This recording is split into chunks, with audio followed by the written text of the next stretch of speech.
Hello everyone, welcome back to the Benchwarmers Podcast. As usual, I'm joined by my co-host Josh Sykes. Thank you for having me, Gal. And as you see, we're trying something a bit different here in terms of we are actually together, we are opposite each other. But you'll see in terms of the actual video, we're trying something a bit new this week. Let us know what your thoughts on it are. But yeah, I think we should instantly start off with this with some not very good news, unfortunately, like we did last time with the Macclesfield Town situation. We're staying non-league sort of with the National League. Well, Josh, what's happened? Basically, several people high up in football, including former FA chairman Greg Dyke, Lord Triesman, Sunderland shareholder Charlie Methven, and broadcaster Robbie Savage, have all signed a letter to the government which basically urges them to help with the coronavirus crisis rescue package.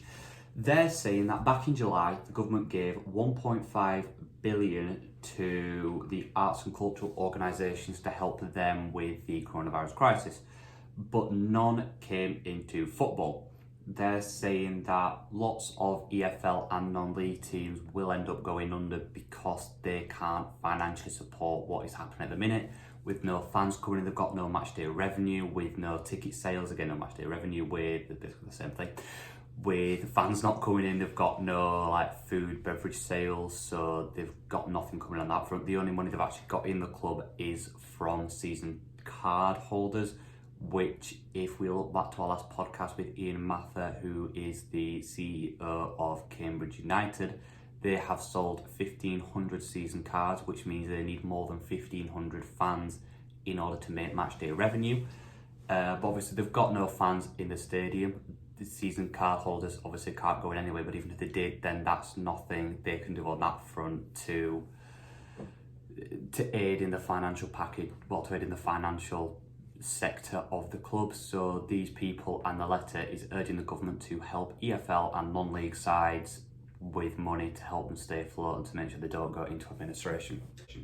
Yeah, and the National League released a statement earlier this week, basically trying to give some guidance to the fans of non-league clubs about what's going to happen, saying, following a meeting of its board of directors this afternoon, the following update is issued on behalf of the National League. In recognition of the financial uncertainty facing its member clubs, the National League is actively engaged with the government with the assistance of the FA to secure a critical financial support package, and it is hoped this can be announced very soon. It is imperative the revenue shortfall caused by the pause to the safe return of spectators is responsibly addressed so each club can operate sustainably over the course of the forthcoming season. So basically they're working with the government to try and get a sort of support package for try and survive really the coronavirus and what's happening with financial fair play and all that. Honestly, in my opinion, I think the government and maybe even Premier League clubs need to do more to help support those small sides who will need it. You forget how many fans actually are in non-league and how dedicated they are to the cause. We've seen teams pledging with donations to football clubs like Brigas Town. They were going to go under until they got huge donations from footballers and fans alike. Fans at non-league level are probably some of the best fans around because of how friendly and just fantastic they are towards the club. Everyone is involved in the club, if that makes sense, and it's just great to see. So hopefully the government can get on with that. Yeah, I'm going to take a different stance. I don't necessarily think the government should aid non-league and EFL clubs. I think the government has enough on their plate at the minute with everything else. And yes, originally when they gave the 1.5 billion to the arts and cultural sector, they probably should have halved that and given some to sports and footballs and the lower league clubs in not just football, but rugby, tennis, cricket, the lot, because everybody needs financial aid now. They've got no fans coming to the stadium, no revenue. But as you were saying with top Premier League teams, they definitely do need to help out the lower teams. We've just seen Manchester City have apparently signed Diaz from Benfica for 68 million today. Centre back. That's 68 million. Some of that could have quite easily gone to helping the lower league teams. At the end of the day, it was Macclesfield obviously went into administration with £500,000 debt. One Man City have just splashed out 68 million on a defender. Yeah, it's literally nothing. Exactly, a non-league team is asking for £500,000 to help them. Surely, if we look back to a couple of years ago, the former chairman of the Premier League, each team had to give him, I think it was £200,000. I remember this, yeah. Why can't, instead of just doing that to someone like him, who, yes, he was a chairman of the Premier League, but he's going to be rich enough already, why can't each Premier League teams give some sort of package like that to the EFL clubs, to non-league sides. At the end of the day, they could all chip in and all give 100,000 to each of the top 5 divisions, not including themselves. So that would be 100,000 to the Championship, 100,000 to League One, to League Two, to the National League, and split it 50-50, 50,000 to National League North, 50,000 to National League South. That's £500,000. That is 1 week's wage for Gareth Bale. Exactly. I mean, and well, even Frank Lampard, manager of Chelsea, agrees with what Josh is saying. He says it's important for the Premier League teams to support EFL and non-league clubs financially, as many lower league teams continue to struggle through the coronavirus pandemic. This has also been supported by Rick Parry, who's the chairman of the EFL, of course. But whilst I do get why some fans may think it's unfair for Premier League clubs to have to help out the lower teams. I mean, it's not their business what's happening. I was reading about Bury earlier on today, before they went under last season, right? Yeah.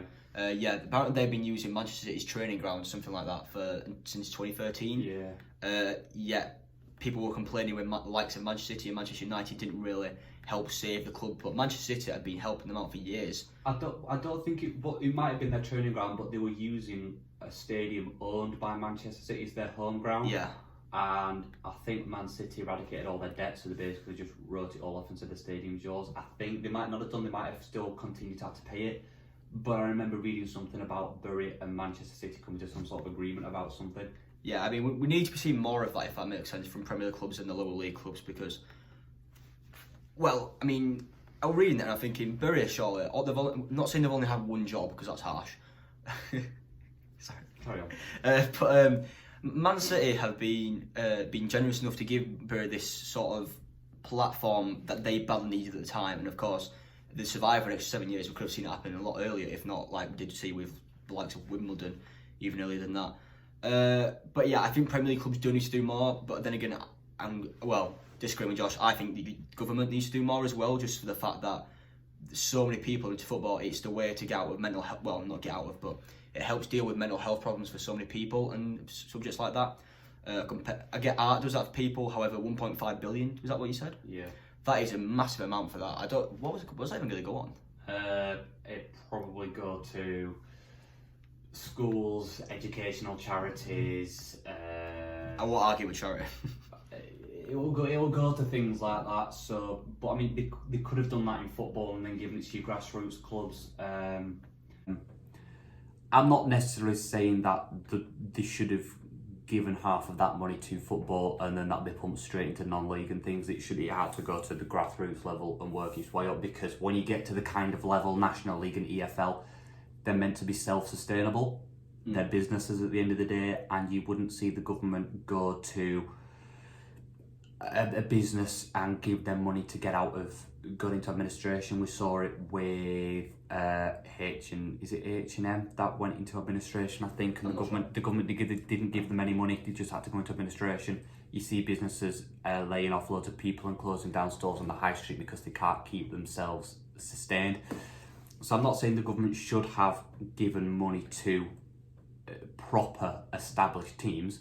I'm saying that money should, from that 1.5 billion, it should have gone into a football setup and then potentially gone into upper teams. But the government shouldn't have to give money to established clubs. It should have to be between themselves to sort out some sort of arrangement, which, yes, the likes of a Boston aren't going to be at the same level as the likes of a Manchester City or Liverpool.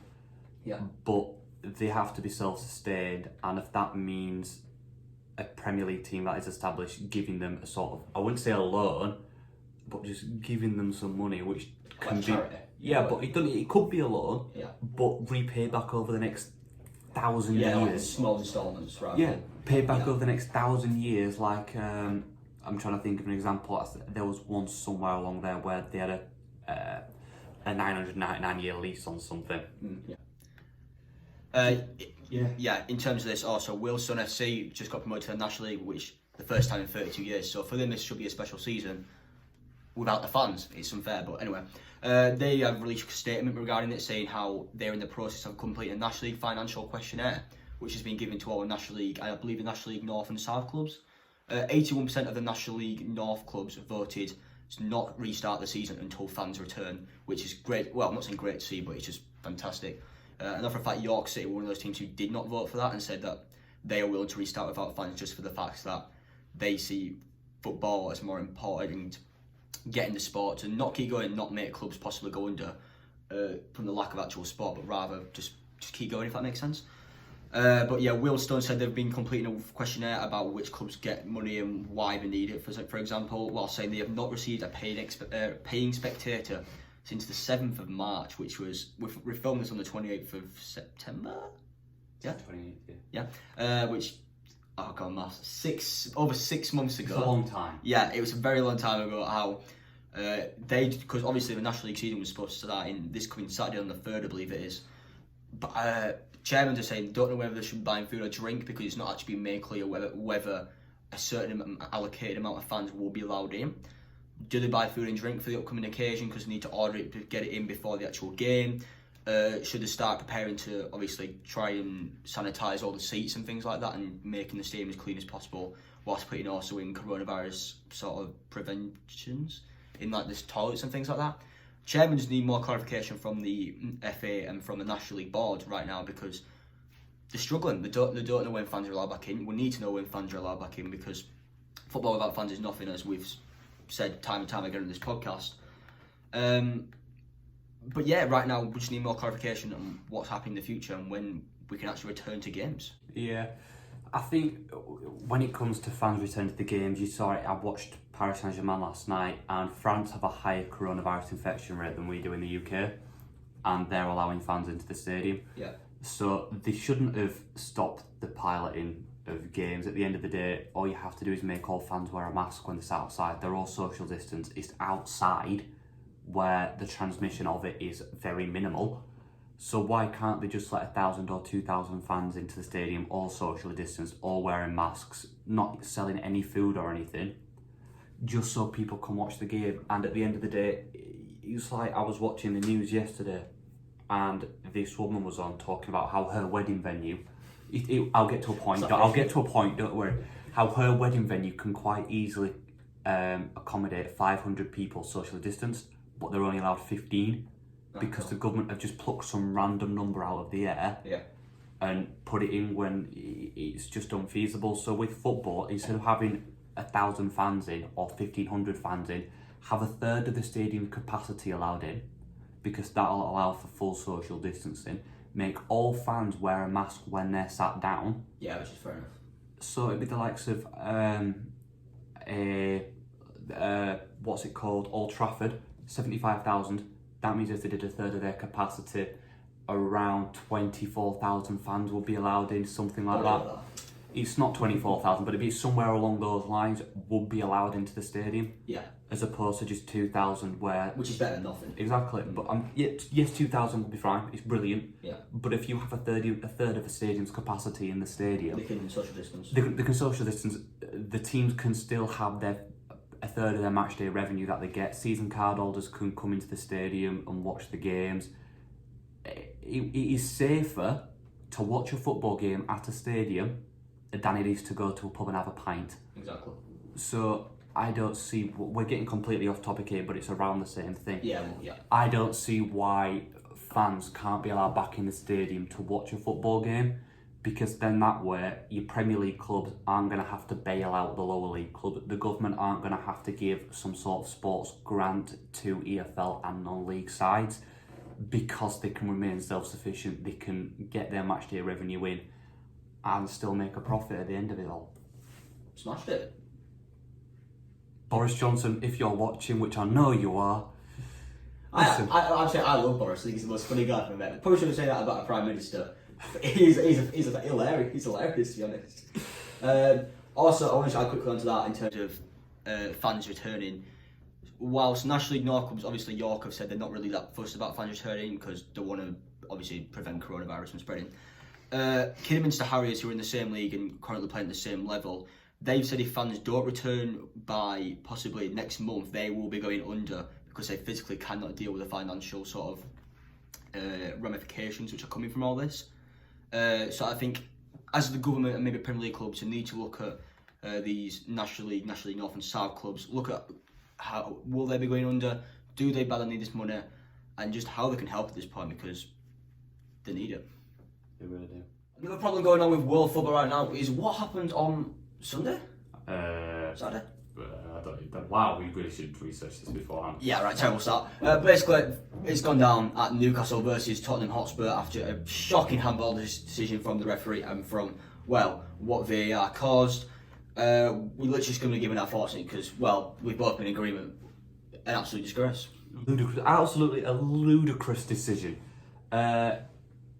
Basically what happened, if you didn't watch the game, it was late on in the game. Tottenham were winning 1-0. I think it was 94th minute out of 95, and ball comes in. Andy Carroll jumps up, heads it. Eric Dyer facing away from Andy Carroll, who's got his back to him, jumps up at the same time. His arm comes up to balance himself. Andy Carroll heads it down from less than a yard away, strikes Eric Dyer around there, and it is deemed a handball by the referee, who is directed by VAR to go and look at the pitch side monitor.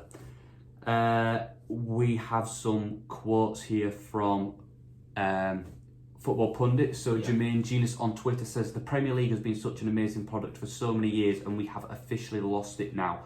I feel like the players, managers and clubs need to take a firm stance now to get our game back. Gary Lineker said, ludicrous, utterly ludicrous law exuberated by VAR. Can we have our game back, please? Is that word? Exuberated? Yes. God, I didn't know that. Exacerbated? I never knew. English language, never knew that. I swear it's exacerbate. I swear I did it right the first time. And the final one is Andros Townsend saying the game has gone with a sad emoji by BBC written on a Samsung. So, what people said on the BBC Football hashtag, because this is where we're getting our information from for this particular section. Yeah. Ashley, hi Ashley, because we know who you are, said, yes, we need VAR, but that was never a handball by Dyer. He clearly didn't know where the ball was. Change the rule now. Now in full capitals. It was. And Adam Salter said, in all seriousness, accidental handball should not be given as a penalty. Give it the hockey treatment and award an indirect free kick on the corner of the box by the byline. Oh, shut up, Adam. You don't know what you're talking about. Right. So then. All right. Before Sykes calls everyone else out. Basically, the law for the handball then is the hand slash arm is clearly away from the body and outside the body line. The player clearly leans into the path of the ball, which Eric Dyer, if he did, he didn't mean to do it, did he? He was facing the complete wrong way. The ball travels some distance. It did not. The ball touches a hand slash arm that is clearly raised above the shoulder. The player falls and the hand slash arm is extended laterally or vertically away from the body. And a deflection clearly makes no difference to the ball touching a hand slash arm that is clearly extended away from the body and slash or above the shoulder. In a way, I feel like we can't really blame the referee here. I feel like you can. It's more VAR, which is clearly needs to be altered and changed and probably even scrapped at this point because it's just making football a lot worse. You don't want to go to a football game, score a goal, absolute limbs, everyone goes mental, just for 30 seconds, 2 minutes later for someone to go, no goal, if we just watched it back on TV, and we're not going to give it because of some slight, literally inch offside. It's just, VAR is killing the game, as many of the pundits have said, basically in their tweets, and well, from not what Adam said. The only thing is though, with this new rule, so football is meant to favour the attacker. It has done since the dawn of football. The attacker should always be given the benefit of the doubt if a decision can't be made, such as offside. If the linesman has any doubt, then he has to go with the attacker, not the defender. This rule is quite clearly geared towards, I don't know where I was going to go with this, but I do know I just worded it very badly. He's geared towards the attacker. He's geared toward the attacker in way, it's far too much. What I'm trying to get at is, if it was at the other end of the pitch and a defender were to hit it onto the hand of an attacker, it would not be given as a free kick. No. One, because VAR can't look at it, and two, because it's just not a handball. It is way too much on the attacker's side. At the end of the day, if me as a striker is bearing down on goal, I can't... He's missed. I have. But before we get there, if I know I can't score and there is a defender or two in my way, what's the first thing I'm going to do? Discontinue. Before that, blast the ball at the defender's hand. Because if it's slightly away from the body, it's got to be a handball if they're going to set this precedent. Do you know, we've got 6 sides tonight. I think we should put this tactic to a test. we have no referee. Yeah, that's probably quite a big side fact. Or VAR, to be fair. But what I'm getting at is they've dug themselves a hole, because for the rest of the season now they have to go by this rule, which is ridiculous. If we look at it so far, the record for the most penalties given in a Premier League season is 112. So far, we are on track to have 274 penalties awarded this season. That is mental. I didn't know that. Double the current record.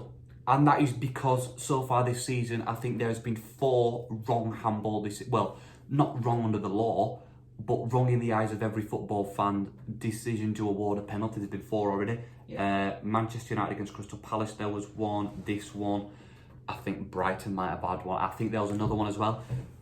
But yes, obviously VAR, they're using the pitch side monitor a lot more at the minute to review penalties, which is good, because there are some blatant penalties which have been given, such as the Neil Maupay handball against Manchester United on Saturday in the 100th minute of the game after the whistle had gone, where he extends his arm up here to stop a ball heading towards goal, which in that instance that is quite clearly a handball because it's deliberate, and obviously that is why the referees are going up to the pitch side monitor. But then you've got the likes of this. Now VAR is meant to be clear and obvious error to overturn the on-field decision.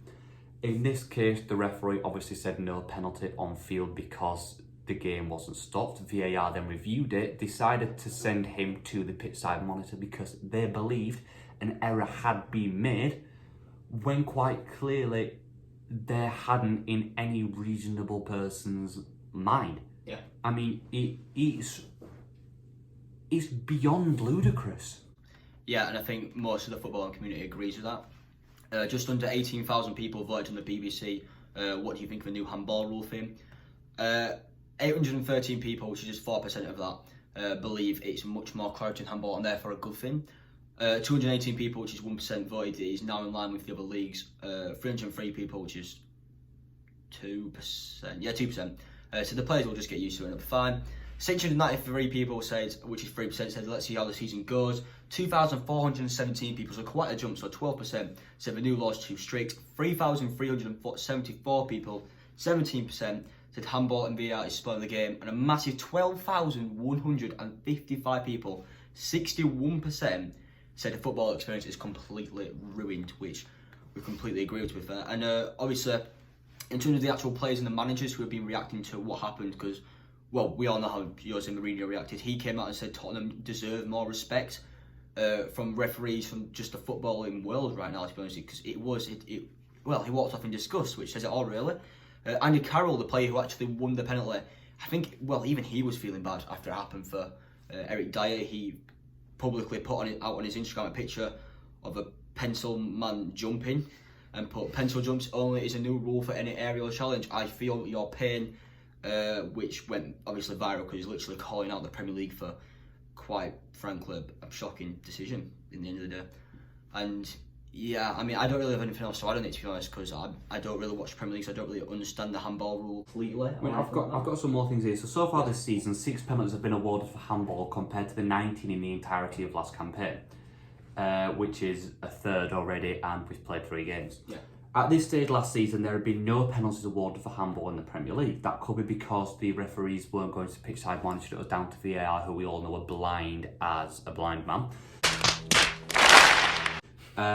The major European leagues were already implementing the new stricter interpretation of the handball law last season, which resulted in 50 penalties due to handball in La Liga and 60 in Serie A. Steve Bruce added further to his comments after the game, the handball has been around for 100 years. If it's deliberate, no problem, but it has to be clear and obvious, which is what VAR's interpretation is meant to be. We have lost the plot with it and it loses the spectacle of it. Maybe we can do something about it. We seem to have these phases where we take everything literally in the Premier League and maybe we have to say no to it. On Saturday, Roy Hodgson said the nonsense handball law that led to the penalty against Joel Ward in Crystal Palace's 2-1 defeat to Everton was ruining the game. That was another one I was on about. That was the 4th one. Yeah. It was practically the same thing. It was a shocking decision. His arms were by his side. At the end of the day, a defender nowadays has to go into a tackle with their hands behind their back, which gives them no balance and no ability to change direction quickly. just so an attacker can't blast the ball at their hand. And if things are happening the way they're going, the defender's going to turn around at one point to block a shot, the ball's going to hit the hands which are behind their back, and you're going to have Jonathan Moss, who was on the halfway line because he's, I'm not going to say how I'm going to describe him, and he's just going to call a penalty. I have no idea what he's on about. I'll have to do this. I'll tell you off camera. Okay. Yeah, something needs to change in the Premier League. Are they allowed to change the rule halfway through the season? No. Well, they might be able to, but they can't really, because then it's unfair on everything else throughout the season. Yeah, at the moment you do one thing, it sets a precedent, and you then have to wait surely till the following season to change it. Yeah, but hopefully that can get changed at the end of the season, because judging from what the amount of penalties we've got so far, the situations we've had so far that have been given as a foul or a handball. Yeah, I mean, we saw it in the Champions League last season with things on the similar lines, and I think at one point on one of the graphics, BT Sport actually got up on screen a picture of what UEFA use as their silhouette of a footballer, and they pointed out your different movements and where the hands have to be in order for it not to be a handball, and your hands literally have to be right by your side or behind your back as a defender. Nobody really defends like that though, do they? They might put their hands behind the back for, like, say, a corner or something. Yeah, but you can't defend like that. That's what I was getting at. Exactly. You can't defend like that because you're going to have no balance and you're just going to fall over like a 1-year-old learning to walk. You can't defend like that. You physically can't. Your example today have been shocking, I'm sorry. The blind man thing, what? That was the best one you could come up with. I think it obviously messed with Tottenham and Mourinho's head, because it says here, Tottenham Hotspur are interested in making a late loan move for Crystal Palace striker Christy Benteke. What? Yeah, so... yeah, I don't know, but... yeah. Basically, the handball rule needs to be changed. It's not even the fact that it's too strict. It just doesn't make sense. It's stupid. Yeah, it's just... It's like, you're not going to go to a Sunday League game. You're not going to have some bloke called Jeff who's just been on the lash the night before stick his arm up in the air. It's given as a handball when actually it shouldn't be because he's down by his side. You're not going to get that because it's not actual football. Yeah. The Premier League is meant to set an example to everything else, and it just doesn't. I mean, talking about Sunday League, you hear one of the most sayings you hear people say to the referee when he gives a decision like a handball: "Let the game play, ref." Premier League needs to do the same. We don't watch football for these technological, very in-depth decisions that get made by referees and by the VAR. We watch it to watch football. I saw a stat the other day, and it was a championship team. Out of their 90 minutes, the ball was in play for about 40. What, in championship? The ball was in play for 40 minutes. That's just... We want to watch football. How much stoppage time do you know? Clearly not enough. But yeah, we want to watch football. We don't want to be watching all these decisions which get made, which quite frankly do cause a bit of an uproar. But still, there needs to be better. It just needs to be better. There needs to be a change at the end of the season, I think, for football to possibly improve, and for the Premier League for people to stop saying that the Premier League's been ruined, and for it to get back on its feet. Hasn't been the same since Barker's left them, if being completely honest. And but yeah, something definitely needs to change with that. It really does. Look quite professional like this. Oh, hi. Welcome to the Benchwarmers fixture roundup. So, this week, me and Gabriel predicted our Premier League results again, and I can safely say it was a calamity, as always. So we're going to start off with Brighton against Manchester United. I predicted Man U to win 2-0. Gabriel predicted Man U to win 2-1. It actually finished Man U 3-2 in the 100th minute of football after the final whistle. Next one was Crystal Palace against Everton. I predicted 3-0 Everton. Gab predicted it to be a 2-2 draw. The actual result, Everton 2, Crystal Palace 1. Next one was West Bromwich Albion against Chelsea. I predicted 4-1 Chelsea. Gab predicted 3-0 Chelsea. The actual result, West Brom 3, Chelsea 3. Next one was Burnley against Southampton. Gab predicted a 1-0 Southampton win. I predicted a boring 1-1 draw. It finished a boring 1-0 Southampton win. The next one was Sheffield United against Leeds in the first Premier League Yorkshire Derby in 20 odd years. I predicted 2-0 Leeds. Gab predicted 2-1 Leeds. It finished 1-0 Leeds. The next one is Tottenham Hotspur against Newcastle. See earlier on in the podcast for our handball thing. I predicted 2-1 Tottenham. Gab predicted 2-0 Tottenham. The actual result, 1-1, thanks to a controversial penalty. So in reality, it was 1-0 Tottenham. The next result was Manchester City against Leicester. I predicted 3-0 Man City. Gab predicted 3-1 Man City. The actual result was Jamie Vardy 3, Manchester City 0, with the actual result being 5-2 Leicester. The next one was West Ham against Wolves. I predicted 3-1 Wolves. Gab predicted 2-0 Wolves. The actual result was 4-0 West Ham. We are geniuses. The final two results fixtures are Fulham against Aston Villa, which is to be played on Monday the 28th of September, which is today. I predicted 1-0 Aston Villa. Gab predicted 2-1 Aston Villa. The actual result, we'll let you know on Twitter. The final game of this week of match days is Liverpool against Arsenal. Is what is sure to be a classic, and by classic I mean boring. So I predict 2-0 Arsenal. Gab predicts 3-0 Liverpool. The actual result will probably be a draw, but again we will let you know on Twitter. Thank you for listening to the Benchwarmers Matchday Roundup, and I hope you have enjoyed it. I know I haven't. Good night. One debate which has sparked in recent days is who can replace Harry Kane at potentially the European stage, say heaven forbid something was going to happen to England's best striker, a suspension or an injury. We know he's been a bit injury prone in recent times, but who could possibly come in as that main number 9 striker which Gareth Southgate will be looking for?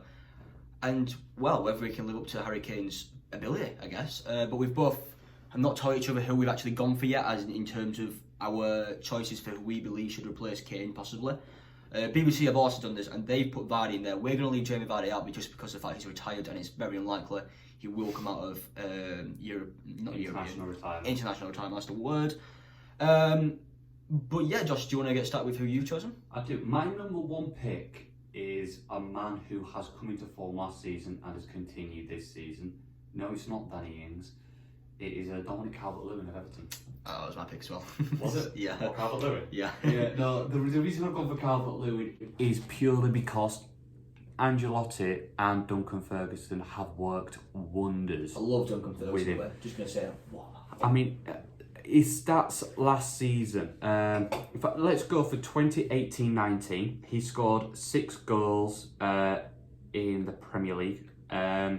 With 4 goals with his header because of his height, 2 goals with his right foot. He had 52 shots across the entire season and had 2 assists. If we go on to last season, he had 13 goals, a massive improvement, over double. 1 assist, 4 goals with his head, 3 with his left foot, 6 with his right foot, with 85 shots. So clearly being much more active in the box. And this season already he has 5 goals.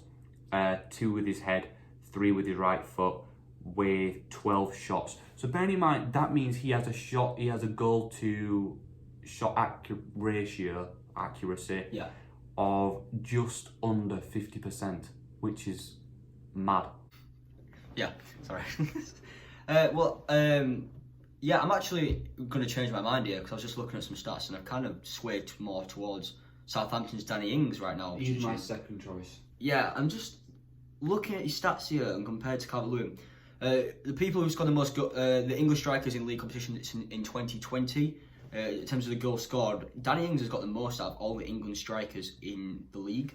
He's got 13, closest was Jamie Vardy with 11, and then Dominic Calvert-Lewin with 10, it says here.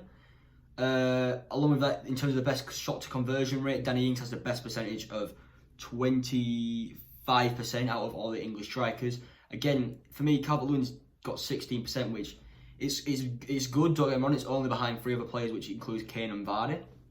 But for me, I think for Ings to have the most goals in 2020 and the best shot conversion rate, I think you've got to look at that and you've got to see he's prolific, he's coming to form, he's definitely, returned to being the type of player we all knew he could be since his Liverpool days where he wasn't great, admittedly. He get every 122.2 minutes he gets every 122.2, sorry, it's a bit of a tongue twister, minutes per goal involvement. That's how many minutes it is before he's involved in a goal. I'm so sorry, I've completely butchered that. That was shocking. He has 122 minutes per goal contribution rate. That what Josh said. I just like the look of him as well. He's coming to the prime of his career. He's been 28 years old, whereas Calvert-Lewin is 23. Don't get me wrong, I think when England, maybe even after this upcoming competition, I don't even know if it's the year as the World Cup, to be honest with you. I don't know what year we're in. I think after this competition, Calvert-Lewin could potentially come in and replace him because he'll be entering his prime, with him being 23 years old and Ings being 28. But I think if you're going to use a striker right now, which isn't Harry Kane, you've got to look at Danny Ings. He's in the prime of his career. He's banging goals for fun right now for Southampton, who are a below top 6 team. And I just think right now, I really like the look of him. And I don't know about anyone else, but as an England fan, I'd put trust in him. I should hope you are an England fan. You live in the country. Up to Scotland, I put trust in him. I'm going to regret that. But I put trust in him to do well for us. Yeah, no, Danny is an amazing striker. There is no denying that. Are we on first name basis now with Danny? Danny. God's sake. Yeah, there is no doubt that Danny is potentially on par with Harry, and at the end of the day, Dom could. Dom? I think he's just made it shorter as well. But no, seriously, Danny is a good player. Like there is no denying that he is an outstanding striker. At the minute, probably better than Harry Kane. Well, there is no problem about it. He's better than Harry Kane. He's in better form. 100%. Kane probably has more quality, but he's in better form. 100%. About Calvert-Lewin is the fact that he's younger. He has a world-class manager behind him, whereas Danny Ings has Ralph Hasenhüttl. Dominic Calvert-Lewin has Duncan Ferguson as well, who was one of Everton's all-time great centre-forwards. Yeah, he absolutely loves the club. His movement in the past 3 years has changed drastically, from what he was in 18-19 to what he is now. Now he's a poacher. In 2018-19, he didn't really feature, was one for to come off the bench, for to make an impact. Last season, Ancelotti comes in halfway through after Marco Silva got sacked. Even under Duncan Ferguson for those 3 or 4 games, he was exceptional. The movement changed instantly. The way Duncan Ferguson wanted him to play is how Ancelotti is now using him, because they realise that is what he is good at. He is good at his movement in the box. He's good with his feet. He's good in the air. The way Everton play now is perfect for him, and the fact that now they brought in James Rodriguez is enhancing his game even more. Now, obviously, James Rodriguez is Colombian, not English, sadly. But England had the likes of Dele Alli, who when he's on form can put a pass in like that. They've got Calvin Phillips, who, yes, is much more of a defensive player, but he's decent at passing. Jack Grealish, James Maddison, Declan Rice, Mason Mount. We've got a good midfield when you put a man. If you put everything together, the service he can get for England is on par with what he can get at Everton, because obviously we all know James Rodriguez has the most chances created this season so far with 19. But the likes of Grealish, Maddison, Sancho, Sterling can all supply Calvert-Lewin with the balls he needs to put the ball in the back of the net. And for me, he is my number 1 pick.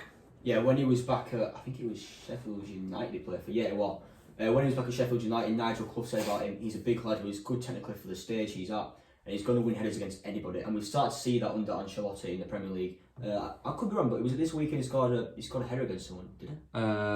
He scored like a back heel flick type thing.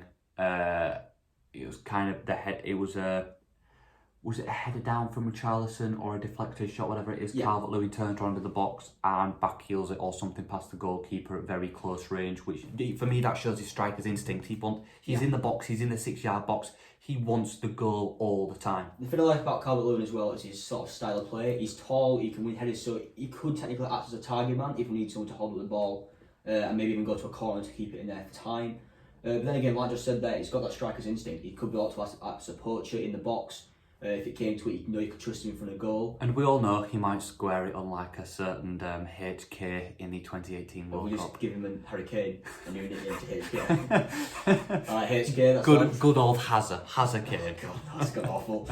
But Ancelotti said yesterday he's on the quality to be a top striker as well, saying he's fantastic with his head, clever in the box and sharp. He thinks he's going to be top in England and in Europe.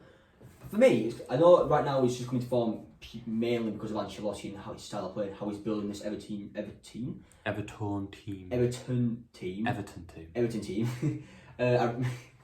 Mainly around Calvert-Lewin, but I don't see him at a bigger club maybe. I think After the season, with the form he's got going right now, I think he will probably get a big move away. I mean, in 3 games. Man United want a striker. Man United would be the perfect club for him. I think, whilst I don't really back Ole Gunnar Solskjaer, I think right now with Pogba, Bruno Fernandes, even Donny van de Beek,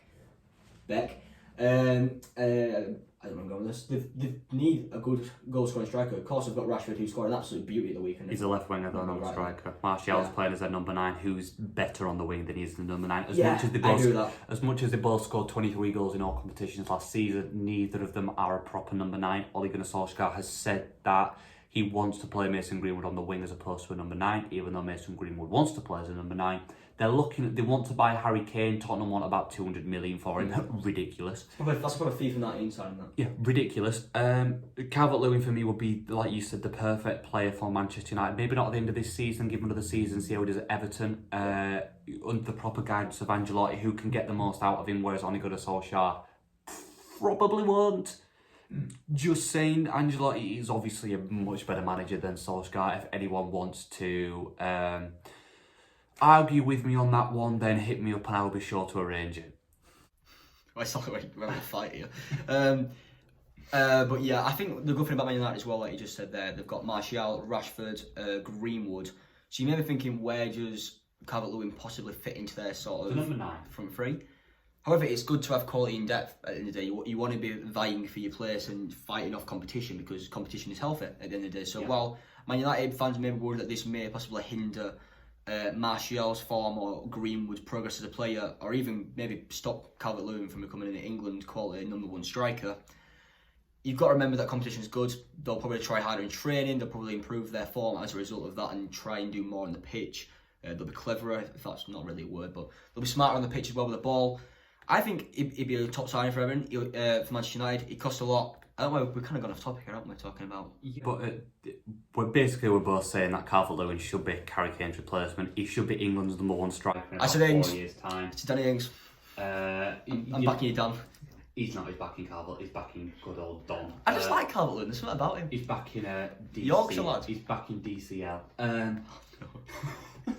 To be fair, Calvert-Lewin should be, in my opinion, England's backup striker, and in the future they're full-on number 1, number 9. And the crazy thing about Calvert-Lewin is he's never actually made an England appearance. I know. He's literally just played for a youth team, so he might come in and just find the European stage, international stage, a lot easier. Go out there, smash 6 against whoever we're playing. England win World Cup. We can all dream. But also, like you were saying a bit earlier on about how the midfield of England and how they could help support Calvert-Lewin, I think if you look at Jordan Henderson and his influence he has on that Liverpool side, with because obviously Roberto Firmino is not a top striker, but if you look at the amount of assists Henderson got and how he managed to string from defence to attack, I think with that and with Calvert-Lewin being spotted by Raheem Sterling and Jadon Sancho, we could have a really good strike force going forward, and I think England need to utilise that to the best of their ability. 100%. Now then, that brings this week's episode of the Benchwarmers Podcast to a close. I would like to thank my co-host Gabriel Ramsey. It's alright. He's really shocked that he decided to take over this part. I don't know what's happening. I just thought it's about time I ended it. So please like and subscribe, and we will see you next week. Ciao. Ciao.